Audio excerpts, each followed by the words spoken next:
దాంతోపాటు మనం చూస్తే ఈ పీస్ ప్లాన్లో పాలస్తీనాకి స్టేట్హుడ్కి సంబంధించి ఎటువంటి గ్యారంటీ కానీ ఎటువంటి టైం లైన్ కానీ కనిపించలేదన్నమాట.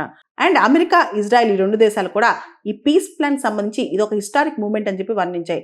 అయితే హమాస్ మాత్రం, ఏదైతే పాలస్తీనా మిలిటెంట్ గ్రూప్ ఉందో హమాస్ మాత్రం పూర్తిగా ఈ రెజల్యూషన్ని తిరస్కరించిందనమాట.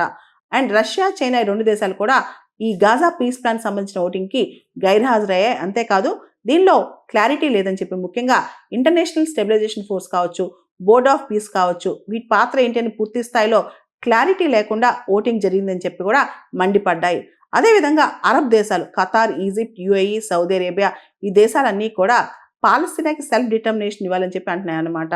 సో ఇవన్నీ చూస్తే గాజాకు సంబంధించిన ఈ పీస్ ప్లాన్ యుఎన్ఎస్లో పాస్ అయింది, కానీ భవిష్యత్తులో హమాస్ కంప్లీట్గా డిజార్మ్ అవుతుందా, అదేవిధంగా భవిష్యత్తులో గాజా అనేది కంప్లీట్గా డీమిలిటరైజేషన్ అవుతుందా, దాంతోపాటు ఈ మొత్తం ఎపిసోడ్లో పాలస్తీనా స్టేట్హుడ్ ఎక్కడికి పోయింది, ఇవన్నీ ప్రస్తుతం వస్తున్న ప్రశ్నలు.